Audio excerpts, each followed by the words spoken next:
আসসালামু আলাইকুম।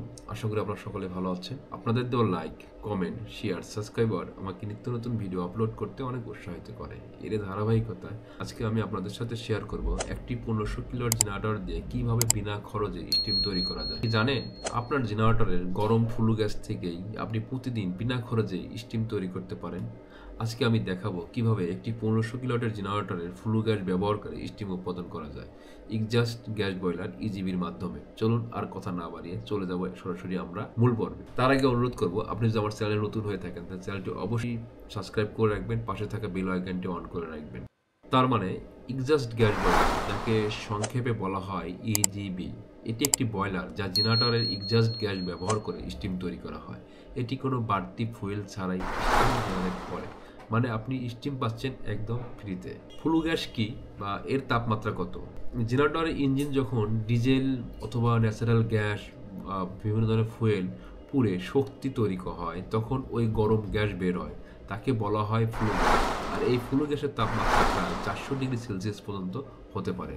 আর এই ফ্লু গ্যাস একসময় বাতাসে মিশে নষ্ট হয়ে যেতে পারে, কিন্তু ইজিবি এই প্রযুক্তির মাধ্যমে আমরা এখন এই গরম গ্যাস থেকে স্টিম বানিয়ে কাজে লাগাতে পারি। 1500 কিলোওয়াট জেনারেটর থেকে কতটুকু ফ্লু গ্যাস পাওয়া যায়, আমরা এই ক্যালকুলেশনটা 1 কিলোওয়াট ওয়াটার সমান 0.35 কেজি ঘন্টায় ফ্লু গ্যাস বের হয়। তাহলে যদি 1500 কিলোওয়াট ইন্টু 0.35 ইন্টু 525 কেজি ঘন্টায় ফ্লু গ্যাস আমরা পাবো, তাহলে মানে প্রতিদিন আমার কারখানা থেকে 525 কেজি ফ্লু গ্যাস বাতাসে যাচ্ছে, যা আমরা কাজে লাগাতে পারি। কতটুক স্টিম বাড়ানো যাবে বা এই গ্যাস দিয়ে কতটুক স্টিম বাড়ানো যাবে, স্টিম ক্যালকুলেশন গ্রাফ আমরা দেখব। হিট, যেটাকে 525 কেজি ইন্টু 400 মাইনাস 150, 0.07 সমান আসতেছে 91,875 কিলোজুল প্রতি ঘন্টায়।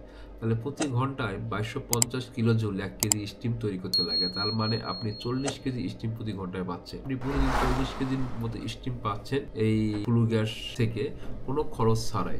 ইজিবি লাগানোর জন্য আপনার কি কি লাগবে? ইজিবি লাগানোর জন্য লাগবে gas inlet pipe, EGB unit, 40 থেকে 50 কেজি ঘন্টা capacity, steam line, condense return. সর্বশেষ যে বিষয়টা আসলে বলা উচিত সেটা হচ্ছে ফ্লু গ্যাস কি বা কেন বলা হয়, এটা আমরা আগে এই ভিডিওতে ফার্স্টেই কথা বলছি। ফ্লু গ্যাস মানে জ্বালানির যে পুড়ে যাওয়ার পর যে গ্যাসটা বের হয় ওটাই হচ্ছে ফ্লু গ্যাস। তাহলে আমরা জেনারেটর থেকে যে ন্যাচারাল গ্যাস অথবা ডিজেল অথবা সিএনজি দিয়ে যখন আমরা জেনারেটরটাকে রানিং করলাম, রানিং করার পর আমরা কিন্তু একটা কিলোওয়াট পাইলাম। কিলোওয়াট পর আমাদের জেনারেটর স্যালেন্সার পাইপ থেকে যেটা বের হয়ে যায় ওটাই হচ্ছে ফ্লু গ্যাস। তাহলে ওই ফ্লু গ্যাসকে আমরা কিভাবে কাজে লাগাবো বা এই কাজে লাগানোর পরে আমরা ফ্রিতে স্টিম পাবো, এই বিষয়গুলো জানার আগে, যেটা এখানে একটা ইনভারমেন্টাল পার্ট আছে, যেটা হচ্ছে যারা ইসিআর ইএমএস হিসেবে কাজ করে তাদের জন্য এটা কাজে লাগে। সাধারণত এই ফ্লু গ্যাসে কী কী থাকে বা এই গ্যাসে কী থাকে? থাকে কার্বন থাকে, ওয়াটার থাকে, কিছু অক্সিজেন থাকে এবং হালকা পরিমাণে সক্স নক্স থাকে। তাহলে এই সক্স নক্স বা কার্বন, আমরা কিন্তু সক্স নক্সের একটা ক্যালকুলেশন করি যখন আমরা বিভিন্ন অডিটর আসে বা বায়াররা আসে, বিভিন্ন জায়গায় আমাদেরকে এটা দিতে হয়।